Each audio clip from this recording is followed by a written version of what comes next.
نحمده ونصلي على رسوله الكريم اما بعد فاعوذ بالله من الشیطان الرجیم بسم اللہ الرحمن الرحیم سورۃ البقرہ آیت نمبر.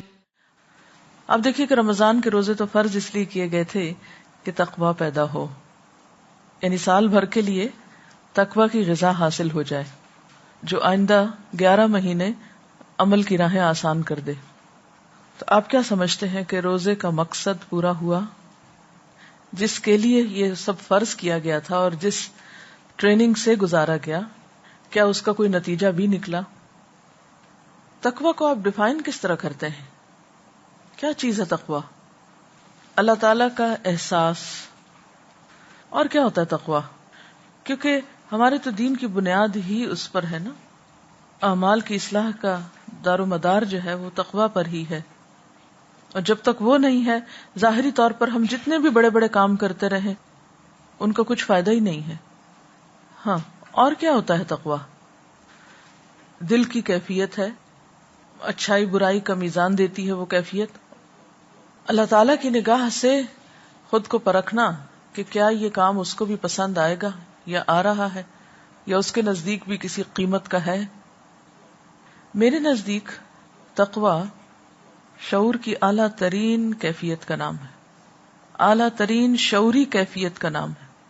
یعنی انسان کا شعور جو جاگ اٹھتا ہے، فَإِذَا هُمْ مُبْصِرُونَ کی جو کیفیت ہے کہ انسان کو نیکی کے مواقع نظر آنے لگتے ہیں، اپنی غلطیاں نظر آنے لگتی ہیں. گویا دوسرے معنوں میں غفلت سے نکلنے کا نام ہے، غفلت سے باہر آنے کا. ایک زندگی ہوتی ہے نا غفلت میں ڈوبی ہوئی، اچھے برے کی تمیز نہیں، بس جو ہو رہا ہے سو ہو رہا ہے، ٹھیک ہے، سب ٹھیک ہی کر رہے ہیں، سب اچھا چل رہا ہے.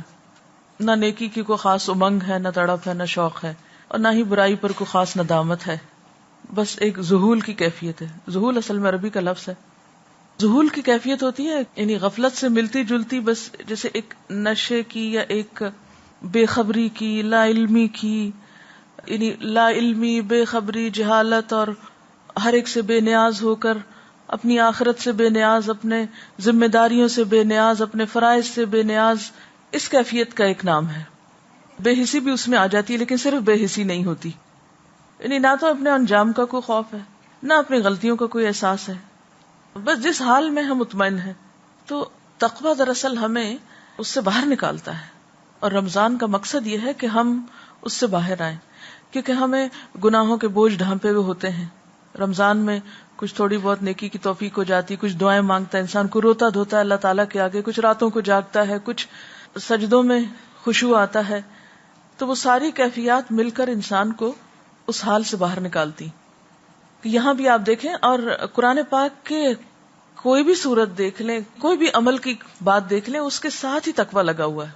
یعنی تقوی کا تکرار اتنی زیادہ ہے، احکامات میں، اخلاق میں، عبادات میں، ہر چیز میں تقوی مطلوب ہے. اور اللہ تعالیٰ نے روزے اس لیے فرض کیے کہ وہ نعمت ہم کو مل جائے، یعنی تقوی ہمیں نصیب ہو. اور ہمیں اب اینڈ آف رمضان یہ دیکھنا ہے کہ کیا وہ نصیب ہوا یا نہیں. وہ جو ساری بھاگ دوڑ تھی، نماز پڑھنے کی یا روزہ رکھنے کی یا قرآن پڑھنے کی یا دعائیں پڑھنے کی یا جاگنے کی یا جو بھی ہماری جد و جہد تھی، وہ سب ایک چیز کو حاصل کرنے کے لیے تھی، اور وہ تقوی تھی. اور تقوی کیا کہ ہمارے اندر ایک شعور کی، یعنی اللہ تعالیٰ نے انسان کو عقل دے کر پیدا کیا نا، شعور کی اعلیٰ ترین کیفیت پیدا ہو جس میں انسان نہ صرف یہ کہ جسم کے تقاضے، روح کے تقاضے، عقل کے تقاضے اور اپنے دیگر تقاضے جو ہیں ان کا ادراک کر سکے اور ان کے اندر ایک توازن پیدا کرے، اور اللہ تعالیٰ کا ایسا قرب اس کو نصیب ہو کہ وہ اپنے اصل مقام پہ آ جائے، جس مقام پہ لقد خلقنا الانسان فی احسن تقویم اور وَلَقَدْ كَرَّمْنَا بنی آدم کے جو عزت افزائی اللہ تعالیٰ نے بخشی، اور اسی کی بنا پر ان اکرمکم عند اللہ اتقاکم، جو اس میں جس لیول پر پہنچے گا پھر اتنا ہی اللہ تعالیٰ کی طرف سے اس کو عزت اور اس کو اللہ کا قرب نصیب ہوگا.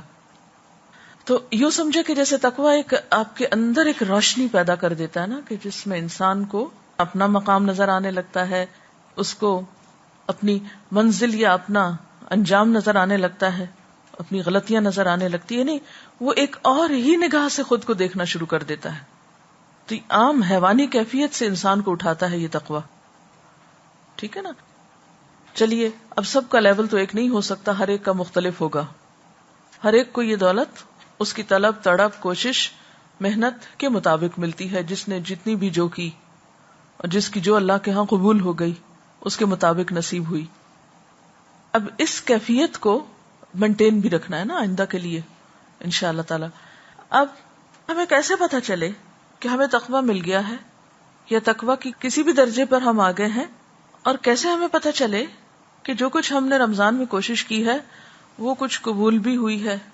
یعنی آپ اپنے آپ کو کیسے پہچانیں گے کہ آپ کو کچھ نصیب ہوا ہے یا نہیں؟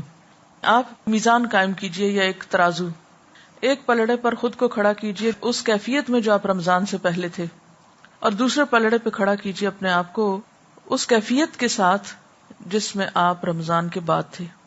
اگر ان دونوں میں فرق ہے، دوسرا پلڑا بھاری ہے، اور آپ کے اعمال میں، اخلاق میں، عبادات میں، اللہ کے ساتھ تعلق میں اضافہ ہوا ہے، تو الحمدللہ آپ کی کوششیں کامیاب ہوئیں۔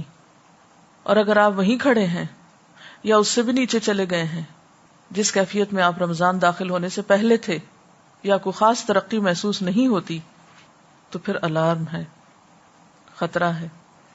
اور یہ چیز آپ اپنے آپ کو سوائے آپ کے اپنے خود کے کوئی بھی نہیں پرکھ کے بتا سکتا۔ ایک ایک چیز کا جائزہ لیجئے، اپنی عبادات کے حال کو دیکھیے، عبادات میں کس طرح کی بہتری ہوئی، اپنا تجزیہ کرنا نا، آپ کو اپنا جائزہ لینا ہے، عبادات کے اعتبار سے کس چیز میں بہتری ہوئی۔ رمضان کے اندر نہیں، رمضان کے بعد کی بات کر رہی ہوں میں اب۔ رمضان میں تو ہر چیز بدل جاتی ہے نا، رمضان اور غیر رمضان برابر نہیں، دن رات بدل جاتے ہیں، پوری فضا کی کیفیت بدلتی ہے، جنت بدل جاتی، جہنم کے دروازے بند ہو جاتے ہیں، جنت کے کھل جاتے ہیں، جنت ہر روز سجائی جاتی ہے، دن اور رات میں فرق ہو جاتا ہے، انسان کی کیفیات میں فرق ہو جاتا ہے، انسان کی روٹین میں فرق ہو جاتا ہے، کھانے پینے کے اوقات میں فرق ہو جاتا ہے، ہر چیز اپنے مقام سے ہل جاتی ہے۔ وہ تو تبدیلیوں کا مہینہ ہے ہی، کچھ تبدیلیاں تو آپ خود کرتے ہیں لیکن کچھ بائی فورس آپ سے کرائی جاتی ہیں۔ اب جتنی نمازیں رمضان میں تراویحوں کی برکت سے ان میں اضافہ ہوا، یا قیام اللیل کی برکت سے جو کچھ نصیب ہوا، وہ اس کے بعد تو اس طرح نہیں ہو سکتا نا، جتنی بھی کوشش کریں۔ کہاں ہم اتنے حافظ ہیں قرآن کے کہ اتنی ہی دیر کھڑے ہو کر کچھ قرآن سن سکے؟ وہ تو اللہ نے موقع دیا اور ایک کام کر لیا، اور اب وہ چیز تو نہیں ہو سکتی۔ جو رمضان کے اندر تھا اس کو مت کمپیئر کیجئے، رمضان تو ایک برج ہے، اس سے پہلے اور اس کے بعد کو کمپیئر کیجئے، ان دو کو کمپیئر کیجئے۔ عبادات میں کس اعتبار سے فرق آیا، یعنی رمضان کے بعد کیا فرق ہے؟ نماز کی چاہے کیفیت ہو، یا نماز کے اوقات ہوں، یا تہجد ہو، یا کوئی نئی دعا آپ نے سیکھی ہو، اس کے پڑھنے کی کوئی پابندی ہو رہی ہو، یا پھر بعد میں کچھ روزے رکھنے کی کوشش ہو رہی ہو، یعنی عبادات میں آ جاتا ہے نا، نماز، روزہ، حج، زکوٰۃ، یا احسان کے جو طریقے آپ نے شروع کیے رمضان کے اندر یا کام کیے، کیا رمضان کے ساتھ ہی سارے دروازے بند تو نہیں کر دیے کہ اب اگلے رمضان میں جا کے کریں گے، سال بھر کے لیے چھٹی، سب کچھ کر چکے ہیں؟ کیا وہ سلسلہ جاری ہے؟ عبادات کے بعد پھر معاملات کا، کیونکہ روزے میں تو انسان کو مسلسل ایک احساس رہتا ہے میں روزے سے ہوں، مجھے غیبت نہیں کرنی، مجھے جھوٹ نہیں بولنا، مجھے کسی کو دھوکہ نہیں دینا، وغیرہ وغیرہ، جو بھی معاملات کو خراب کرنے والی چیزیں ہیں ان سے جو پرہیز انسان کرتا ہے، یا اسی طرح غصہ، صبر و برداشت، ان سب چیزوں کے بارے میں انسان کانشیس ہوتا ہے نا۔ تو کیا ابھی بھی ہم اسی طرح کانشیس ہیں جس طرح روزے کی حالت میں ہوتے تھے؟ کیونکہ مومن تو ساری زندگی روزے سے ہوتا ہے، یعنی اس کا روزہ رمضان میں ختم نہیں ہو جاتا۔ کچھ منکرات ایسی ہیں، برائیاں ایسی ہیں کہ جن سے انسان روزے کے بعد بھی روزے سے رہتا ہے، اس کا جائزہ لیجئے۔ پھر اسی طرح اپنے احساسات، اپنے جو جذبات ہیں جو اللہ تعالیٰ کے لیے اور نیکی کے کاموں کے لیے، خیر اور بھلائی میں آگے بڑھنے کے لیے، ان کا کیا عالم ہے؟ ان ساری کیفیات کو رمضان سے پہلے اور بعد کی حالت کو کمپیئر کر لیجئے، اور یہ سارا بہتر طور پر آپ خود کر پائیں گے انشاءاللہ۔ ایک اور چیز جس پر آج میں بات کرنا چاہتی ہوں وہ یہ کہ رمضان کے اس روٹین میں، اور خصوصاً آخری عشرہ اور آخری عشرے کی بھی آخری راتیں، بالکل پیک پہ انسان پہنچ جاتا ہے نا روحانیت کے، اس سے اگلے دن عید ہوتی ہے، ٹھیک ہے رمضان کے جانے کا غم ہے، دکھ ہے، تکلیف ہے، لیکن اللہ تعالیٰ نے عید رکھ دی، اب خوش ہو. اب بہت سے لوگ خوشی نہیں ہو پاتے، یا پھر خوش ہوتے ہیں تو وہ سب کچھ پچھلا اڑ کے چلا جاتا ہے کہیں اور، ہاتھ سے چھوٹ جاتا ہے. ایسے میں کیا کرنا ہے، کہاں آ کے رکنا ہے، اپنے اندر کس طرح توازن پیدا کرنا ہے کہ خوشی کے موقع پر خوش بھی ہوں اور ساتھ تقویٰ بھی پکڑے رکھیں، وہ بھی نہ چلا جائے، اور پھر خوشی میں اتنی دور تک نہ چلے جائیں کہ باقی سب کچھ بھول جائے. تو جب تک یہ توازن نہیں آتا اس وقت تک کامیابی نہیں ہو سکتی. 4 چیزوں میں توازن بے حد ضروری ہے. رمضان کی آیتیں ہی نکالی ہے، انہی کے حوالے سے تھوڑی سی بات کروں گی. یہاں آپ دیکھیے پہلی آیت میں تو روزے کی فرضیت کی بات ہے اور مقصد بتایا گیا لعلکم تتقون. پھر ایام معدودات گزر گئے، جن کے رہ گئے وہ دوبارہ رکھ لیں. اچھا، پھر شہر رمضان الذی انزل فیہ القرآن، یہ بھی ہو گیا. خوب خوب قرآن سے تعلق، اچھی اچھی خبریں، خوب خوب دورہ قرآن. اور اس کے بعد کچھ بےچارے مریض، مجبور، مسافر نہیں کرا سکے. اب آیت کے آخر میں دیکھیے وَلِتُكْمِلُوا الْعِدَّةَ وَلِتُكَبِّرُوا اللَّهَ عَلَى مَا هَدَاكُمْ وَلَعَلَّكُمْ تَشْكُرُونَ. یہ ہے عید کا پیغام، یہ ہے عید کے بارے میں. دیکھیے کہ جب گنتی پوری ہو جائے نا، وَلِتُكْمِلُوا الْعِدَّةَ، گنتی پوری کرو. وَلِتُكَبِّرُوا اللَّهَ، عید کے دن صبح صبح تکبیریں پڑھو. عَلَى مَا هَدَاكُمْ، رمضان میں جو ہدایت ملی، قرآن کی نعمت ملی. یعنی ہر بشر پر کسی نہ کسی طرح کچھ نہ کچھ اس رمضان کی برکت سے اثر ضرور ہوتا ہے، کسی پہ زیادہ کسی پہ کم، لیکن ہر ایک کو کچھ نہ کچھ حصہ مل جاتا ہے. کوئی تراویح میں سن لیتا ہے، کوئی کہیں سن لیتا ہے، کوئی کسی طرح، کوئی کسی طرح. تو یہ جو علامہ ہداکم ہے، یہ خصوصی طور پر اس قرآن کی نعمت کے ملنے کے ذکر پر ہے نا. اسی آیت کے شروع میں جو ہے ہدی للناس وبینات من الہدی، دوبارہ پھر ہدایت کی بات، والفرقان. یعنی ایک تو تم نے روزوں کی گنتی پوری کر لی، دوسرے تم نے قرآن سے تعلق کے ساتھ ہدایت حاصل کی یا نیکی میں آگے بڑھے. تو اب عید کے دن کیا کرو؟ اللہ کی بڑائی بیان کرو اور شکر ادا کرو، منہ بسور کے ناشکری نہ کرو. کیونکہ بہت سے لوگ عید کے دن بھی آج تو دل ہی نہیں لگ رہا، روزہ ہی نہیں ہے، کیا عید اداسی لے کر آئی ہے، ایسی باتیں کرتے ہیں. ایسی باتیں نہیں کرنی چاہیے. کتنا بڑا امتحان ہے نا، پوری روحانیت میں ڈوبے ہوئے ہوتے ہیں. اب اچھے کپڑے پہنو، اچھا کھانا پکاؤ، گھر سجاؤ، عید پڑھنے جاؤ، ملاقاتیں کرو، مہمانوں کو سرو کرو. وہ کیا ہوا، میں صبح اٹھتی تھی، کیا روٹین تھی، کیا سہانے دن تھے، سب گزر گئے. سوگ منا رہے ہیں بیٹھ کے. بہت سے ریلیجس لوگ، دیندار لوگ جب دین کا یہ نمونہ پیش کرتے ہیں تو گھر والے بھی اوفینڈ ہونے لگتے ہیں اور رشتہ دار بھی پریشان ہونے لگتے ہیں. پھر وہ کہتے ہیں توبہ ہماری ایسے دین سے جو ہم اس کے قریب آئیں. یہ تو معلوم نہیں کیا عجیب مخلوق بن گئے. اور پھر ہم خود روحانیت میں ڈوبے ہوتے ہیں تو بچوں کا حق بھی مار دیتے ہیں، ان کو بھی کپڑے نہیں بنا کے دیتے، یا ان کو بھی مہندی نہیں لگاتے. یہ نہیں کرنا. عید کو عید سمجھنا ہے. اگر آپ دیکھیں کہ اسلام میں خوشی منانے کا جو تصور ہے وہ کیا ہے، مومن کے لیے کوئی غم ایسا غم نہیں دنیا کا کہ جس میں وہ ڈوب کر باقی اللہ کے فرائض بھول جائے. کوئی خوشی ایسی خوشی نہیں کہ جس میں وہ اپنے رب کو بھول جائے، جس میں اپنی ذمہ داریوں کو بھول جائے. ہماری عید بھی رب کی رضا کے تابع ہے نا. وہ کہتا ہے اب خوش ہو جاؤ، تکبیریں پڑھو، شکر ادا کرو، کھاؤ پیو، روزہ رکھنا آج منع ہے. یعنی عید کا دن وہ دن ہے کہ جس میں روزہ رکھنا بائی آرڈر منع ہے. نہیں رکھ سکتے روزہ، ورنہ میرے خیال ہے ہم میں سے آدھے لوگ تو ضرور ہی رکھ لیتے کہ نہیں چھوڑ سکتے، آج اتنی عادت پڑی ہوئی ہے. وہ یعنی اللہ کا ڈر ضروری ہے سب کچھ، لیکن نبی صلی اللہ علیہ وسلم کا اسوہ حسنہ اب آپ دیکھیے. باقاعدہ عید منانا کب شروع ہوئی؟ مدینہ میں. ٹھیک ہے نا. مدینہ کے حالات کیسے تھے؟ 10 سال مدنی زندگی کے کیسے گزرے آپ صلی اللہ علیہ وسلم پر؟ کوئی سال ہے جس میں جنگ نہ ہوئی ہو؟ اگر ہم یہ کہیں یا ہمارے خطیب حضرات یہ کہیں کہ دیکھو امت مسلمہ پر کیا گزر رہی ہے، فلسطین پہ کیا گزر رہی، کشمیر پہ کیا گزر رہی، اور تم عید منا رہے ہو بیٹھ کے، کیا حق پہنچتا ہے تم کو عید منانے کا، تو کیا جواب دیں گے؟ آپ کہیں گے ہاں واقعی کوئی حق نہیں ہم کو پہنچتا۔ نبی صلی اللہ علیہ وسلم نے مدینہ میں ہر سال عید سیلیبریٹ کی، حالانکہ مسلمان تکلیف دہ ترین حالات سے گزرتے تھے۔ اصل میں یہ جو اطاعت کا کانسیپٹ ہے نا، سر تسلیم خم کر دینے کا، اللہ تعالیٰ آپ کا حکم ہے اس وقت میں خوش ہوں، اچھے کپڑے پہنوں، میں خوش ہوں، اپنی مرضی کے خلاف جانا ہے نا، یہی تو اطاعت ہے۔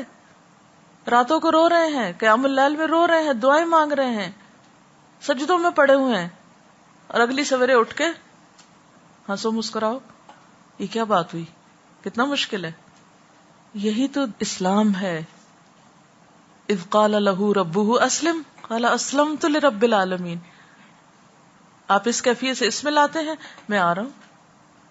یہی تو نفس کا امتحان ہے۔ آپ کو پتا ہے کہ جو کام بھی انسان زیادہ کرنے لگتا ہے نا، اس میں نفس کو لذت آنے لگتی۔ آپ کوئی بھی کام جب شروع کرتے ہیں، مثلا قرآن پڑھنا شروع کرتے ہیں، آپ کو مشکل لگتا ہے، جب پڑھنے لگتے آپ کو مزہ آنے لگتا ہے، پھر آسان ہونے لگتا ہے، پھر وہ نفس کے لیے راحت بن جاتی ہے، پھر انسان بڑا خوش ہونے لگتا ہے اس میں۔ اب ساتھ ہی کیا حکم آ جاتا ہے؟ بس کافی، اعتدال، حد ختم، رک جاؤ۔ اب انسان کا دل کہتا ہے نہیں میرا نفس تو اسی سے چمٹا ہوا ہے، نفس کی عبادت تو نہیں کرنی، نفس کی بندگی تو نہیں، اللہ کی بندگی۔ اب کسی اور چیز کا تقاضا دوسری طرف بلا رہا ہے، ہمارے بڑا مشکل ہے بھائی۔ تو اگر نبی صلی اللہ علیہ وسلم کے حالات آپ دیکھیں تو جتنی تکلیفیں آپ پر گزری ہیں کسی انسان پر نہیں گزری، لیکن کسی ایک عید کے دن کو بھی یوم سوگ ڈکلیئر نہیں کیا گیا۔ آپ دیکھیں جنگ خندق کے موقع پر، جبکہ اتنا خوف تھا مدینہ میں کہ لوگوں کو رفع حاجت کے لیے باہر جانے میں مشکل ہو رہی تھی۔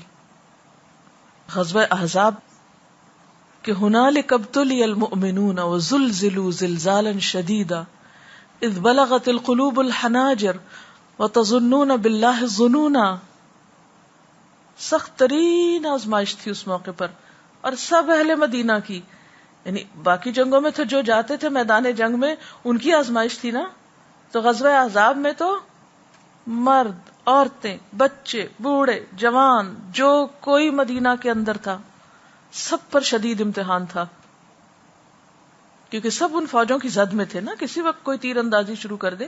وہ تو اللہ کا ایک خاص کرم ہوا کہ جنگ نہیں ہوئی، ورنہ سخت ترین موقع تھا مدینہ پر اس وقت۔ اور اس وقت آپ کو معلوم ہے کہ ایک نہیں دو پتھر آپ صلی اللہ علیہ وسلم کے پیٹ پہ بندھے ہوئے تھے، اور جب خندق کھودتے وقت وہ پتھر نہیں توڑ پائے صحابہ کرام، تو آپ نے جب اس کو توڑنا چاہا تو آپ کو معلوم ہے اس موقع پر آپ نے اتنے سخت تکلیف کے موقع پر کیا فرمایا تھا؟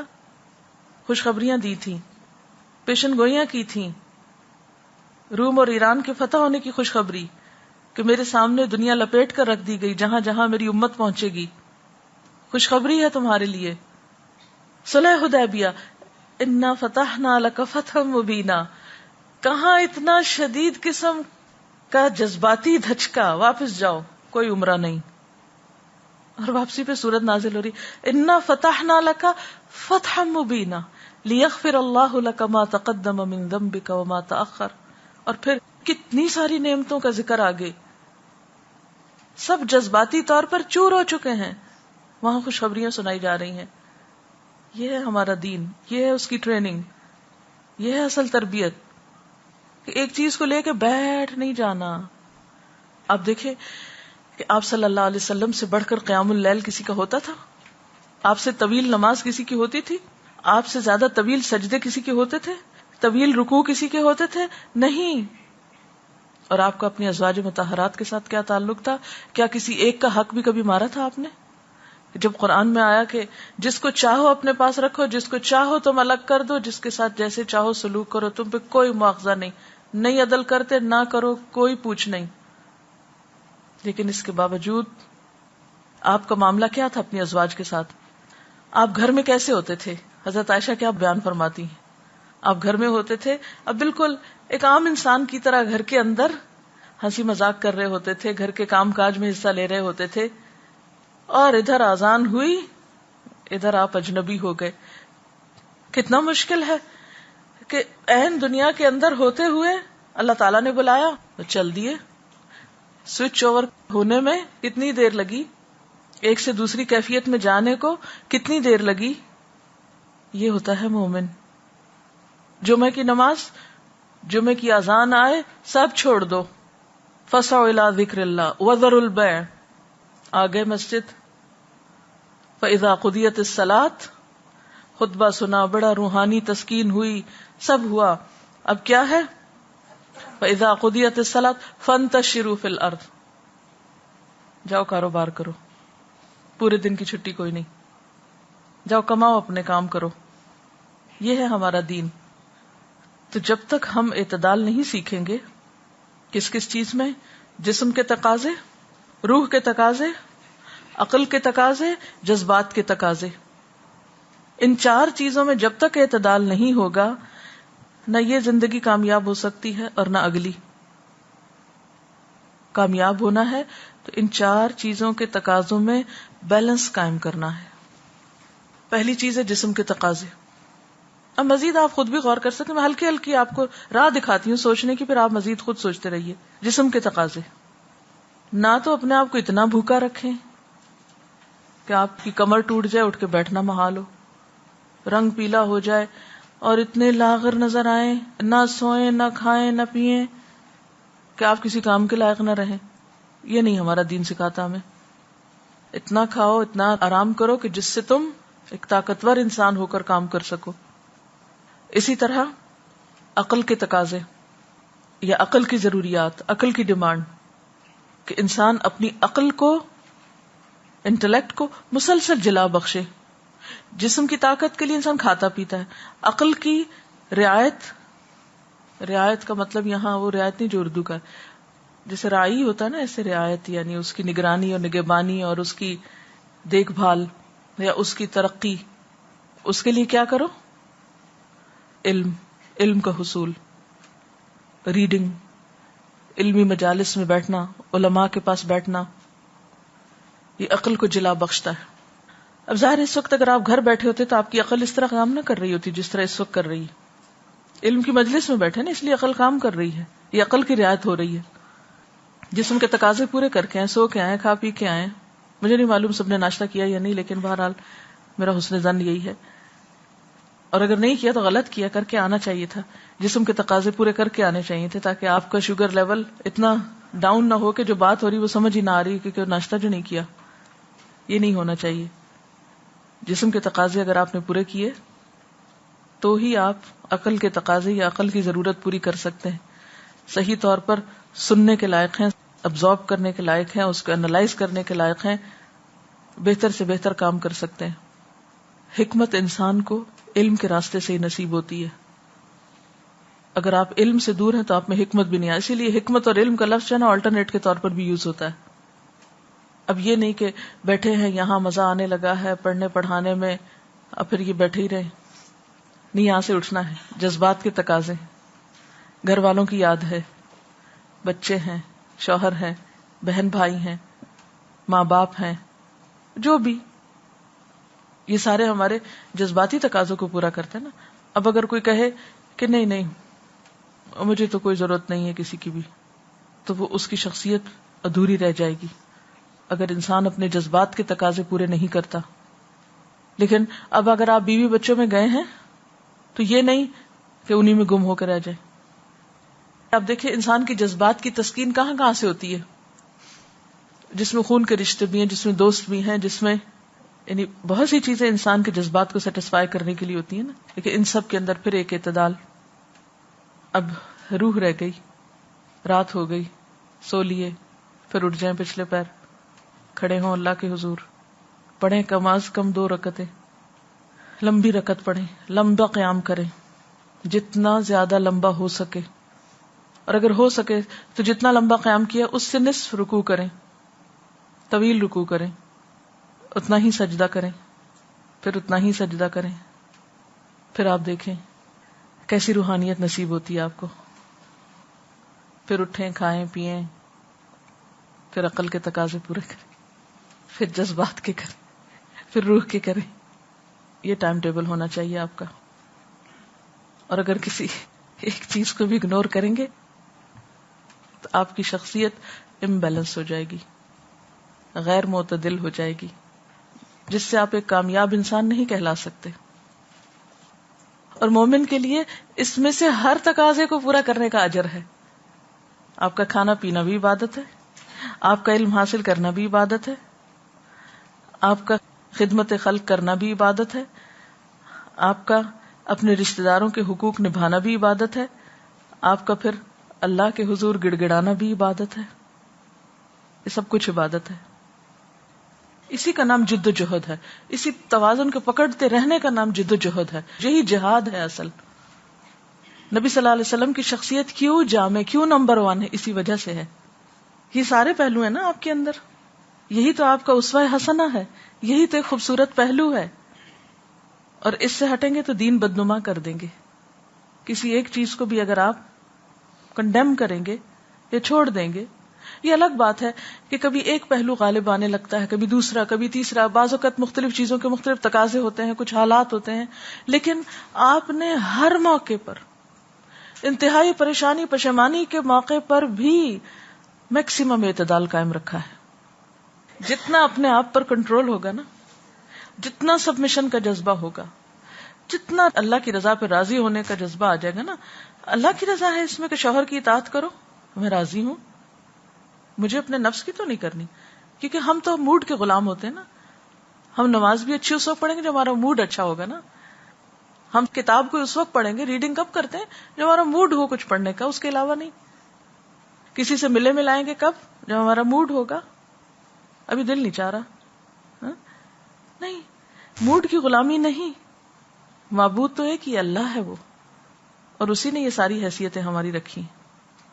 اور یہ تقوی ہی پیدا کرتا ہے. تقوی اس میں بیلنس کر دے گا نا. کیونکہ آپ نے دیکھا ہوگا طلاق کے مسائل میں تقوی، عبادات میں تقوی، کھانے پینے میں تقوی، ہر چیز میں، ہر ایک پہلو میں. کیونکہ جب اللہ کا خوف غالب آئے گا نا، وہ شعور کی اعلیٰ ترین کیفیت جو انسان کو فوراً بتائے گی کہ نہیں یہ درست نہیں ہے، بس یہ حد اتنی ہے، یہ اتنی، یہ اتنی، بس اس سے آگے نہیں. نہ تو انسان صرف کام و دہن کا غلام بن کے رہ جائے کہ صرف اس کی زندگی میں کھانا پینا اور جسمانی تقاضے ہی ہوں، پہننا اوڑھنا، شادی بیاہ بس، یا جذباتی کے تقاضے ہوں. نہیں. یا پھر انسان جسم اور جذبات کو ایک طرف چھوڑ کے صرف روح اور عقل کے پیچھے پڑ جائے، اس سے بات نہیں بنے گی. اب تھوڑی سی اگر آپ کی تھنکنگ کلیئر ہوئی ہے نا، تو اب آپ اس پیٹرن پہ سوچیں گے نا انشاءاللہ. مثلا دن کو آپ ان حصوں میں بانٹ لیجئے، یا پھر آپ مینٹلی اس میں لے آئیے اپنے آپ کو کہ ہاں مجھے یہ بھی کرنا ہے، یہ ضروری ہے، یہ ضروری ہے، یہ کرنا لازم ہے، یہ کرنا ثواب ہے، یہ کرنا باعث اجر ہے. تو پھر آپ دیکھیں گے کہ ہر ایک کو ڈھلنے میں مشکل نہیں ہوگی. جب ہمارا بیلنس بگڑتا ہے نا ہماری سوچ کا، سب سے پہلے تو کہ جس میں ہم کچھ کاموں کو زیادہ کار ثواب سمجھ لیتے ہیں اور کچھ کاموں کو ہم بیکار سمجھ لیتے ہیں، تو پھر اس سے کیا ہوتا ہے کہ پھر ہم کچھ کاموں کے قریب بھی نہیں پٹکتے اور کچھ کو ہم اپنے اوپر بہت حاوی کر لیتے ہیں. جب دنیا میں ہوتے ہیں خوب دنیا میں ہوتے ہیں، جب دین میں آتے ہیں بالکل ہی دنیا چھوڑ بیٹھتے ہیں. تو یہ اگرچہ مشکل ہے لیکن حدود میں رکھ کے ممکن ہے. اور پھر اصل چیز تو اسوہ حسنہ ہے، وہاں دیکھتے جائیے کیا ہوا، سب کچھ ٹھیک ہو جائے گا. اوکے. سبحانک اللہم و بحمدک نشہد ان لا الہ الا انت نستغفرک و نتوب الیک. والسلام علیکم و رحمۃ اللہ وبرکاتہ.